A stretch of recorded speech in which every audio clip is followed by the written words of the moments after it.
Welcome back to Dragon Ball Z Anime Review Part 7. This is reviewing the Trunks Saga, the fourth shortest of the series. I thought it was my mistake. The Garlic Jr. is not the fourth shortest, it's actually the fifth shortest at 10 episodes. The Trunks Saga is roughly 8 episodes. But here's the interesting thing. The titular Trunks only physically appears for about 3 episodes. I'm not kidding about that. This particular arc picks up with... Now, the first and last episode of this arc is mostly filler. It has nothing to do with what goes on. Now, there's roughly 2 new characters who debut in this particular arc. Trunks himself, though this is the future Trunks, voiced by the ever-awesome Eric Vale. Yeah, this is one of his most noteworthy characters he's voiced in his whole career. Do you know who else basically he's known for voicing? Sanji from One Piece.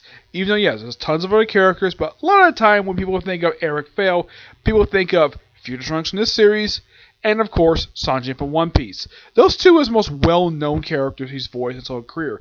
Because when you think of him, these two characters always come up first, because of how humongously popular they are. Yes.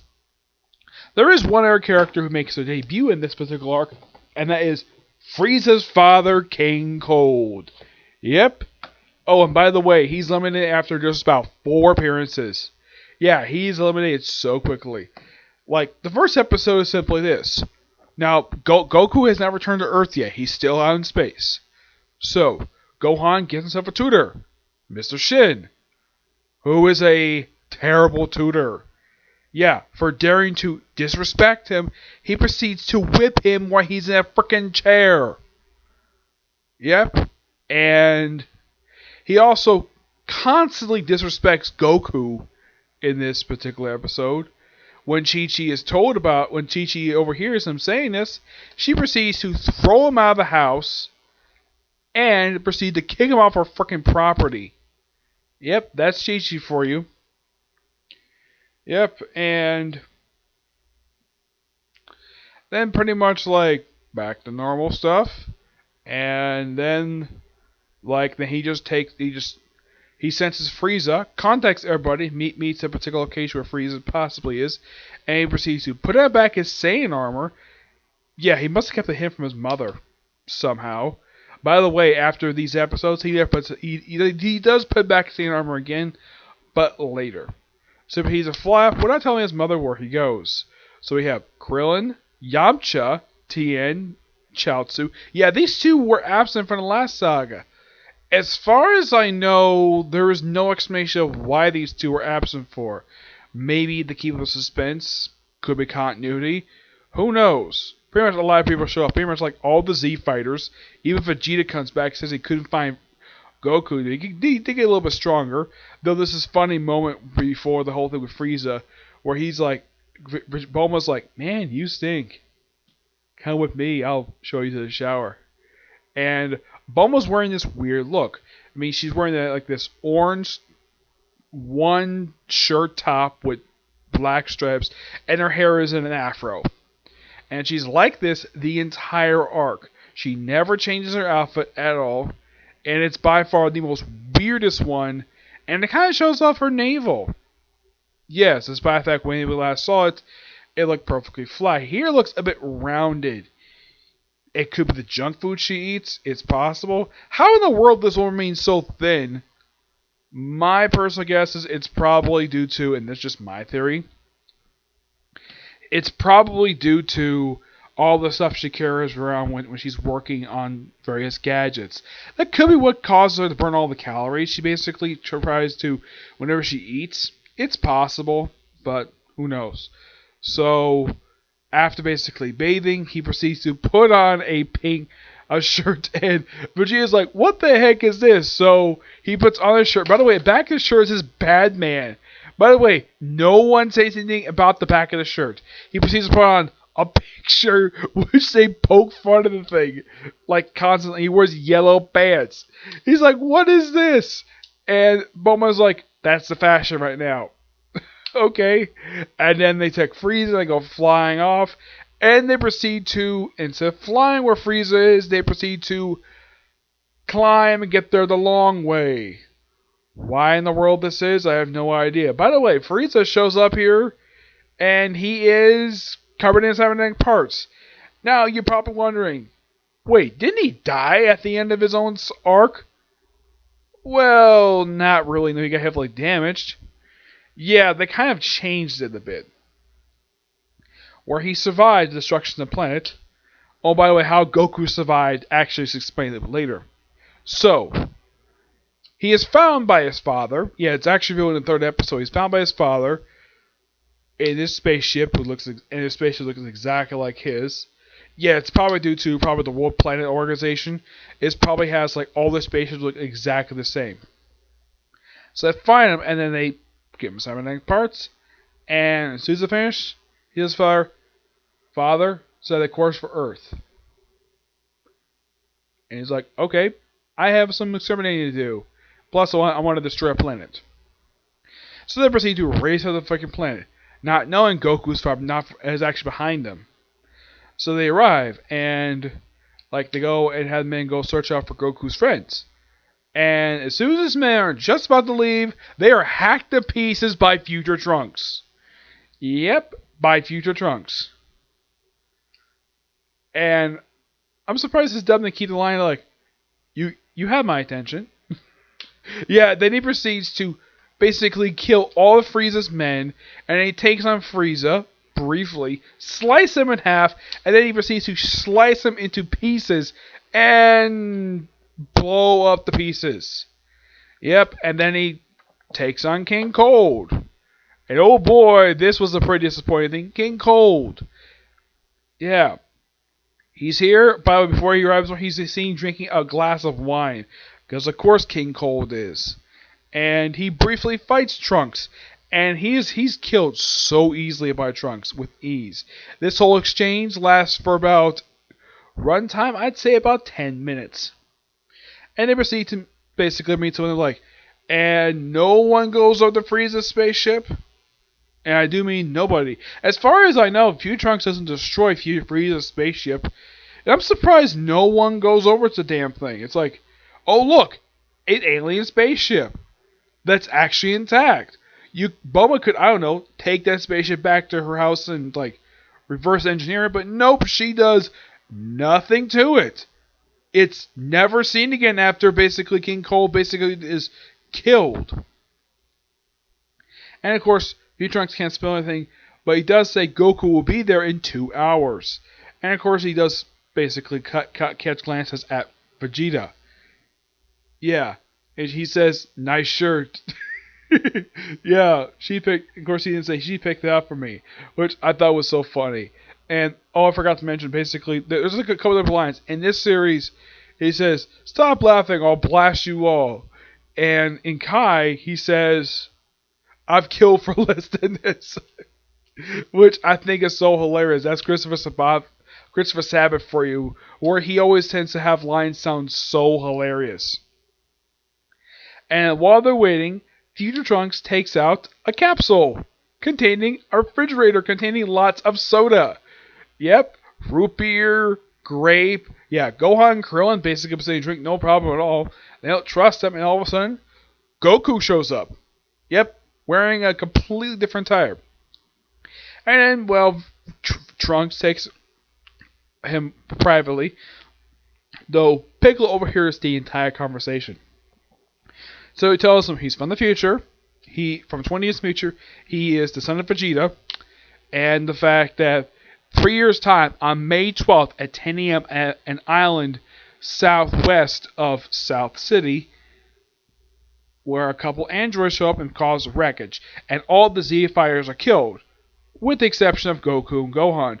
Goku was not killed by the androids. He is killed by a virus.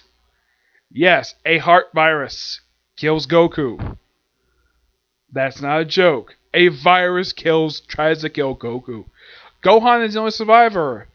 For about 13 years, he spends time training Trunks. Of course, they show him flashbacks later on. He actually is training with one arm. And he's killed by the androids. Now, they don't show what the androids look like. You don't see what they look like until the very next saga. And I'll get to them.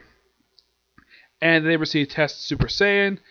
They both go Super Saiyan. Like, first see Goku do it, then Goku sees Trunks do it. Trunks is technically the second person to go Super Saiyan in the series. So they proceed to have a brief skirmish. And, of course, well, he has had a chance to meet him. Of course, explain everything. Oh, yeah.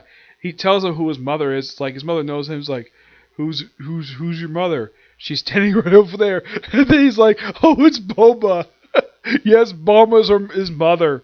Which I think anybody can tell by the hair. It's freaking Bulma's the mother. She is like so obvious. I mean, in the case of Goku, it is so, for him, it's a hilarious thing that Bulma is the mother of this guy. And in fact, she hooks up with Vegeta. And Trunks does not know how they hooked up, except that he's born 2 years after this point. Yep. And he proceeds to fly off, and of course, well, Piccolo tells everybody about what's going on, with the exception of what information about Trunks himself. But he does mention that he does bring a whole. Of course, Trunks, before he leaves, he does give Goku the antidote for the virus. So when he gets it, he gets cured immediately. And pretty much everybody has a clear schedule, like, be at this location at May 12th, 3 years from now, at 9 a.m. And, well, and of course, Goku asks Piccolo to be his training partner. Of course, Vegeta trains by himself. And Piccolo's like, sure, why not? I got nothing else to do. And make Gohan happy. Krillin trains by himself, so does Yamcha. And basically, we have Goku and Piccolo training with Gohan. Though Chi-Chi, very overreactive when it comes to basically Gohan's education, proceeds to give him a study bed. Where apparently he's listening to math stuff while he tries to sleep. Yeah, that's stupid. Luckily, I think Gohan realizes, though. I mean, yes, he does realize that he does need education, but his mother just way overdoing it.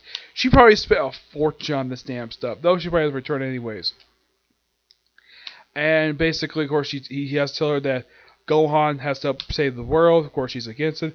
Then he proceeds to politely, basically pat her on the back, just to get her to calm down. And he ends up accidentally hurting her. And both he and Gohan end up tending to her injuries. Which even she knows. Goku would never do this on purpose. She realizes this was an accident. And she forgives him. Basically, he can train as long as he can study. He can study and he train at the same time. Perfectly fine. Yep. And, of course, well, they train. And what's Vegeta up to? Well, he tells Dr. Beard to build in the spaceship he has a gravity machine that can train in 300 times gravity.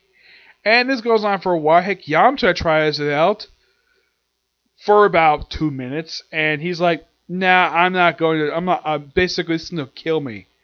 And then he proceeds to train for a while, and then it gets damaged. And then we have an animation error for some reason. Yes, we have an animation. This is the second time in the series I've noticed this. Where we have Yamcha's his gi that he's basically been known wearing the series since the second World Tournament he participated in, turns white for some reason, and the next time you see his back being orange. Yeah, there's no explanation for this at all. And of course, being injured, of course he gets confined to bed briefly, and then of course he resumes his training. Despite the fact he's not fully recovered, and well, that's it for him. The last episode is completely filler. Yeah, Chi-Chi comes home, and of course, well, she's exhausted because she only had to run away from a boar and her feet are sore. And Goku is not decided not to get a driver's license yet, so him and Piccolo, yes, Piccolo gets roped into his, where these two go get himself a driver's license. Yep, and shenanigans ensue, basically, where Goku is a terrible driver, while Piccolo is actually a pretty good driver. My personal guess is it's probably due to experience driving a spaceship. That's possible. Who knows? And he's gonna get no problem though. His instructor is a smoking hot woman who has a thing for speed, or she basically is a speed freak. She basically goes like 100 miles per hour, despite the fact that's not the speed limit. Yeah. Though they can't get the driver's license because they figure out they can fly. Yeah. And then the episode ends simply them leading off into the next saga. Yeah. This saga is pretty good. The only weakness of it, and maybe my point this out though, Trunks himself Only appears for a few. Oh, there's one other technique. Goku debuts a new technique that he would use for the rest of the franchise. What technique is it? The instant transmission. Of course, he does with 2 fingers thing later on. At first, he does it with 1 finger. But later on, basically, he switched up 2 fingers. And he shows like 3, 2, 1. He goes, zips off, and he comes back within seconds. And he comes back with a pair of sunglasses, which I thought was so hilarious. A pair of sunglasses. And these are not any sunglasses. These are Roshi sunglasses.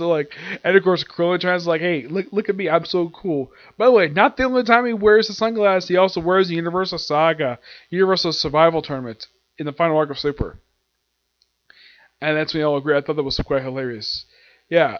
And it's something, though, that this is where Goku uses a move. Aside from the Kamehameha Wave and the Spirit Bomb, the intertransmission is not really brought up very much when people talk about this series. People talk about the Super Saiyan stuff, the Kamehameha Wave, some of the villains, but the intertransmission, not really, no. I've never heard a lot of people talk about the intertransmission. I know the intertransmission. I've seen it a lot in the franchise. But the thing with the intertransmission is the fact it's a move that is very rarely mentioned. The Spirit Bomb is occasionally mentioned in conversations I've heard when people talk about this franchise. But not the intertransmission, surprisingly. No, it's never. I don't really know why people don't talk about this move that much. I mean, yeah, the Kamehameha Wave, great. People talk about that because that's Goku's signature move.